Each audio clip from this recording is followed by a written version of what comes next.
Muchas gracias. Muchas gracias a todos los presentes por la escucha. La primera pregunta, Laura, un poco hilvanando lo que acabas de exponer, es, según tu creencia, tu pálpito, que en virtud de lo que conoces y de lo que has escrito, ¿el albertismo crees que podrá eventualmente en una coalición de gobierno imponerse y dominar a esos, a Cristina, a la Cámpora y demás? Es decir, ¿es capaz de imponerse con su moderación, o entre comillas, ¿no? Pero ¿lo crees posible o va a ser inviable eso? Bueno, yo creo que eso es lo que él va a intentar. Por eso recién yo en la charla decía, tal vez el que no quiere que vuelva Cristina es el propio Alberto Fernández. Hace unos meses ellos, cuando tanto Alberto Fernández como Sergio Massa nos decían a los periodistas que ellos desde adentro iban a lograr dominar esos sectores. Ahora, también lo decía Scioli, ¿no? Cuando uno hablaba con Scioli decía, no, bueno, ya se va a destapar este Scioli que se va a imponer y bueno, y finalmente Scioli perdió, es contrafáctico, es incomprobable, pero creo que Alberto Fernández no es Scioli, ¿no? Alberto Fernández no es Scioli y además tiene, cuando él dice yo voy a gobernar con los gobernadores peronistas, cosa que es obvio, ¿no? Porque es peronista y ¿con quién va a gobernar? Con los gobernadores peronistas. ¿Pero por qué lo dice? Si uno analiza el discurso de Alberto Fernández, tiene muchos mensajes hacia adentro de la propia coalición, ¿no? La idea es, bueno, mi fuerza de apoyo son los gobernadores peronistas, que no son la Cámpora, que no están en ninguna manera en un extremo, por el contrario, yo diría que muchos son caudillos, ¿no? Más caudillos feudales que otra cosa, más de centro derecha que otra cosa. Entonces, bueno, lo tiene Mansur, ¿no? Ahí como que está muy lejos del chavismo. Entonces, bueno, ese va a ser el intento. Ahora, si lo va a lograr, ni él lo sabe si lo va a lograr, pero ese va a ser el intento. No lo tiene Schiaretti, ¿no? Ahí, para la propia coyuntura de Córdoba se plantea un dilema, ¿no? Porque es un gobernador que triunfó con gran contundencia en las elecciones locales, pero que la presidencia le puede costar caro, ¿no? En los próximos 4 años de su propio gobierno. Entiendo que sí, ¿no? Además porque de Córdoba salió un apoyo muy importante hacia Macri y entiendo que sí, pero también me parece que en el contexto en el que Schiaretti estaba, su presidencia fue de algún modo un apoyo. O por lo menos se leyó así, no sé cómo ustedes lo leyeron. Nosotros, desde Buenos Aires, que es cierto que tenemos una mirada sesgada, cada gobernador peronista que se planteaba presidente, nosotros lo leíamos, bueno, es lo que puede hacer, ¿no? Es la forma de apoyar que tiene. Entiendo que eso es así. Es más un apoyo a Macri que al propio Alberto. Claro, a eso me refiero. Sí, claro, es un apoyo a Macri, claro. Sí. Marina, este escenario que vos planteaste, ¿no? Conociendo a los economistas que son consulta de Alberto Fernández, ¿vos crees que tienen claro este escenario, que los problemas de la Argentina a resolver van por ahí? ¿Cuán claro tienen eso? Yo lo primero que diría es, todavía estamos en campaña. O sea, y en campaña uno no termina de saber si lo que se está diciendo es lo que se puede decir y faltan fichas que no te las quieren mostrar todavía y después están, o es que realmente lo que hay es lo que se ve. Mi sensación es que, o por lo menos con lo que uno habla, digamos, con interlocutores, digamos, que están cerca o están, si querés, entre los nombrados, es que él escucha, y escucha todas las campanas. Mi sensación es que el problema no es tanto que escuche todas las campanas, el problema es que es tan complicada la dinámica en la cual estás metido que lo que necesitas es un programa muy consistente con alguien que lidere. Hoy justo pasó el mensaje de que va a haber un ministro fuerte que va a liderar, pero digo, así como lo necesitabas en 2015, alguien que entienda, digamos, el conflicto distributivo en el cual estábamos parados, y no que haya, digamos, esquemas que sean compartimentos estancos, como hubo, digamos, un presidente del Banco Central que tenía su política y que no coincidía con la del secretario de Energía, que no coincidía con la del ministro de Hacienda. Bueno, si vas a ese esquema, mi sensación es que puede fallar el primer intento, como mencionamos. Creo que tiene poco tiempo para que falle. O sea, creo que a la pregunta que le hacías a Laura respecto de cómo se va a plantar él, de nuevo, mi visión siempre es muy economicista, o sea, digamos, los que analizan más la política lo analizan del otro lado. Pero mi sensación es que la respuesta a eso va a depender de cómo le vaya con la economía, porque cuando uno mira, digamos, el voto, digamos, hay un voto duro, si querés, del kirchnerismo, que ese voto duro no es propio, y después hay un voto que son los que están enojados con la economía de Macri. Entonces, si la dinámica de corto plazo termina siendo una economía que no estabiliza o que trata de estabilizar y vuelve a derrapar, y un pico inflacionario más alto, donde, de nuevo, digo, el riesgo de monetización que tenés, yo no soy de los que piensan que los pesos que tiras a la economía automáticamente se van a la inflación, pero con el desplome que hay en la demanda de pesos, con el repudio al peso que tenés, es cierto que la presión se va sobre el dólar oficial o sobre la brecha, y si eso pasa, el programa es muy endeble. Entonces, hay gente que entiende más, gente que entiende menos, hay mucho lobby de todos lados, o sea, todo el mundo, digamos, en esto que planteaba Laura al principio, digo, que cada uno, está todo el mundo de acuerdo en que hay que ajustar, hay que estabilizar, pero que el ajuste lo haga el otro. Y en esa dinámica, la verdad que el que coordine la economía, la verdad que se va a tener que enojar con todos, o sea, se va a tener que pelear con todos al mismo tiempo no podés, pero la agenda es complicada. Yo no termino de entender si es que está el plan oculto o es que lo que hay sí, son... y sin tocar jubilaciones o al menos desindexar un poco ese gasto previsional va a ser imposible acomodar las variables económicas desde el punto de vista fiscal el año que viene. A ver, de nuevo, las jubilaciones son el 60% del gasto público y están indexadas 6 meses para atrás. Entonces, el ajuste previsional de septiembre ajustó con la inflación de marzo y el ajuste previsional de diciembre ajustó con la inflación de junio. Vos arrancaste este año con las jubilaciones creciendo 30 interanual y terminás el año con las jubilaciones creciendo 52 interanual. Como la inflación se va al 60, van perdiendo contra la inflación. Pero si la inflación se va al 60, vas a ajustar contra el 60. O sea, las jubilaciones en marzo te van a ajustar 15. Digo, esa dinámica, la única forma de mantener la consistencia fiscal es que la inflación te vaya pegando picos del 15% todos los años, lo cual te torna inmanejable la economía. O sea, si la inflación está en la zona del 20 y pico por año, vos tenés algún margen para, no digo seguir fugando hacia adelante, yo creo que deberías haberlo resuelto antes, pero tenés algún margen como para generar algún crecimiento.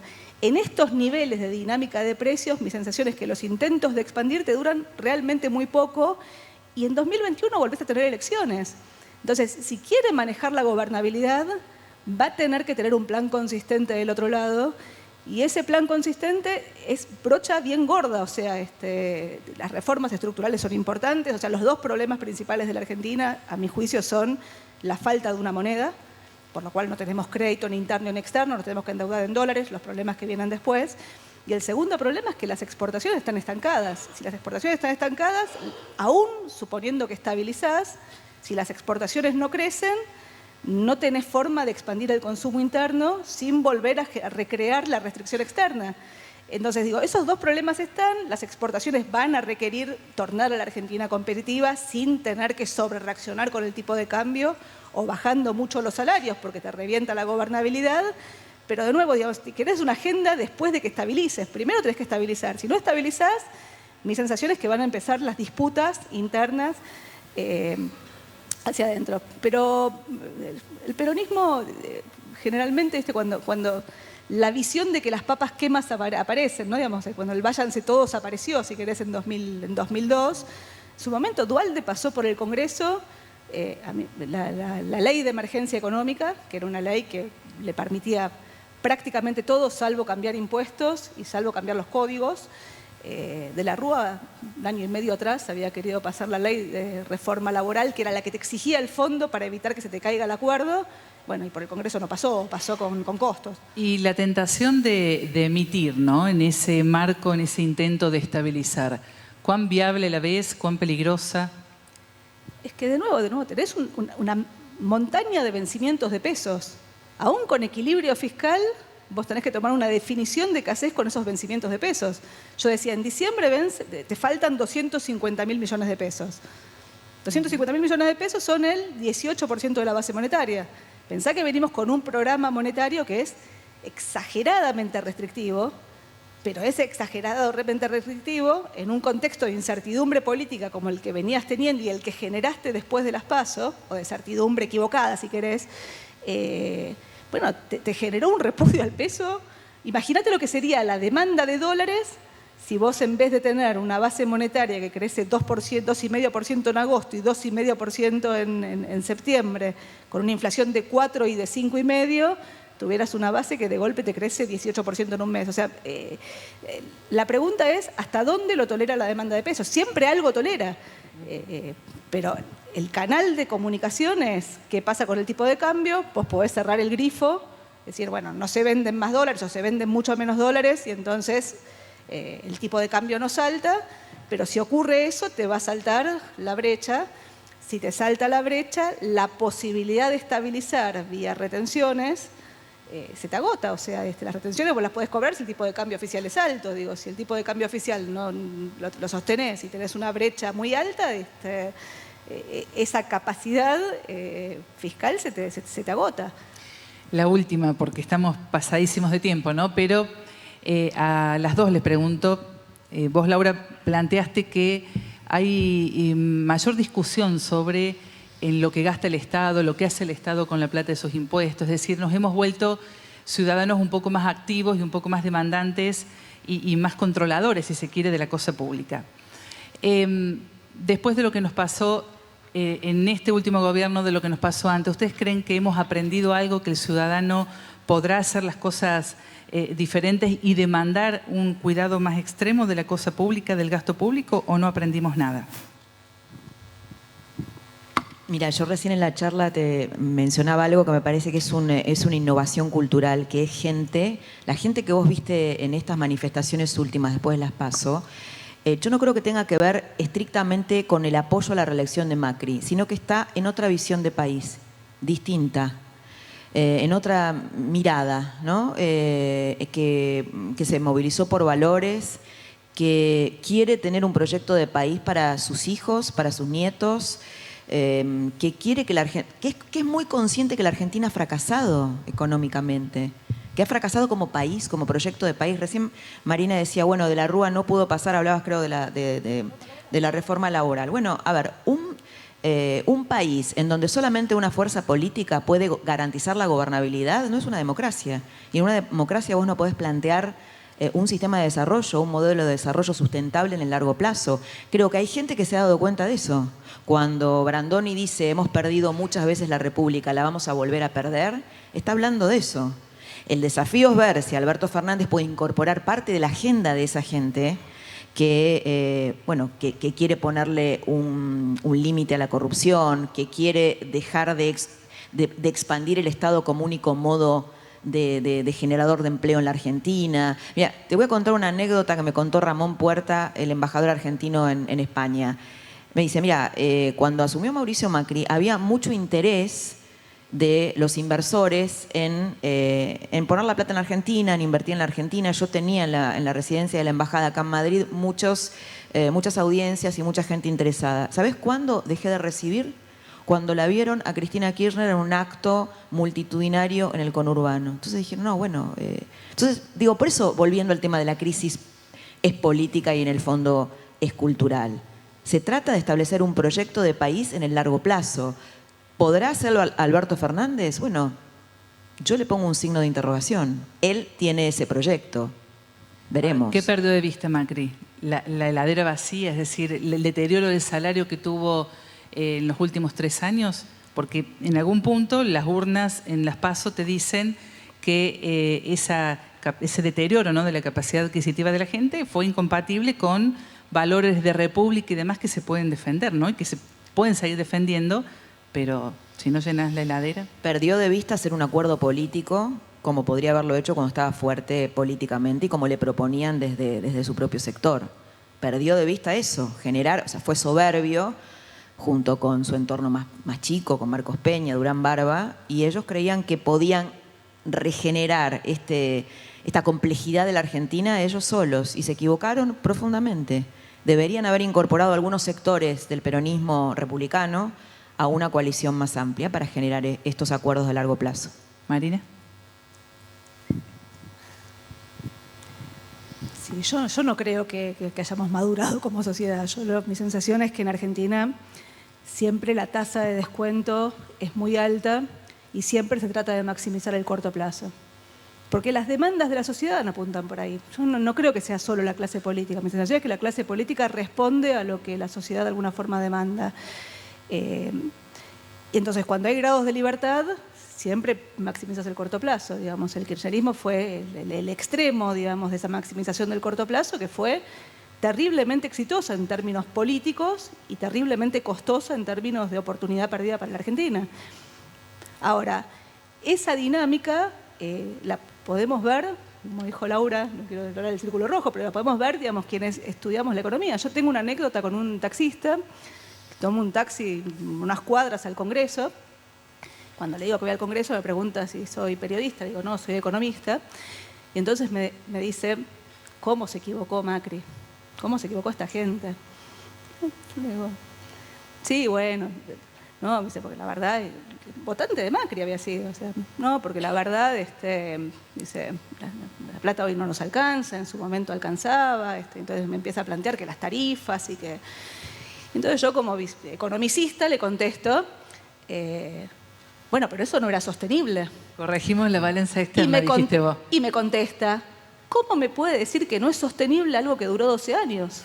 Con lo cual, hundido. O sea, ¿cómo haces para explicar esa dinámica? Vos le podés mostrar el gráfico de la cuenta corriente, le podés mostrar lo que quieras. Y esa es la dinámica que, o sea, en tanto y en cuanto no se entiendan las restricciones presupuestarias y las demandas sean infinitas sobre una torta que tiene determinado tamaño. Entonces, lo que generó el kirchnerismo fue una exacerbación de la puja distributiva, que yo digo son 4, no es una. Es el trabajo y el capital, o sea, el salario y la paritaria. La segunda es la pelea que hay entre el sector público y el sector privado, o sea, los impuestos, o sea, la presión impositiva. La tercera, te diría, es la pelea que hay entre la nación y las provincias, porque de nuevo, digamos, desde la nación uno podría decir, mirá, los jubilados están en una cosa que se llama territorio nacional. Pero de nuevo, es que a las provincias les pasaste la salud y la educación, o sea, hay una pelea fenomenal, digamos, Macri les devolvió recursos a las provincias y desfinanció a la nación, pero se quedó con los jubilados. Y te diría que hay una más que es de las más complejas de todas, que tiene que ver con la dinámica propia de los precios relativos, te diría son las tarifas y la protección de la economía. El kirchnerismo te dejó una economía con una distribución del ingreso no sostenible, una mejora del salario basada en 2 precios. Tarifas ridículamente bajas, que te generaron lo que mostraba Arriazu al principio, y te dejó precios de los bienes ridículamente caros, porque en la medida que el costo argentino empezaba a subir, de la mano de los costos laborales fundamentalmente y la presión impositiva para atender esa cantidad de gente que era absorbida por el Estado, en una economía donde el empleo privado no traccionaba y donde la mitad, 30 y pico %, 40% de la gente no tenía acceso a una jubilación, entonces el Estado se tenía que hacer cargo de esa situación. Bueno, digo, en esa situación, digamos, la forma en la cual el kirchnerismo fue logrando sostener el nivel de actividad económica fue ir cerrando la economía, con lo cual cuando uno mira la dinámica de los precios relativos, en un mundo sin inflación, los precios de los bienes en Argentina entre 2001 y 2015, con inflación de bienes cero en el mundo desarrollado, porque los productos chinos te reventaron la inflación de los bienes. En Argentina tuvimos 35% de inflación en dólares. Entonces, digo, con ese set de precios relativos, la verdad que, yo antes dije Mandrake para el próximo gobierno, vos necesitabas que Macri sea Mandrake.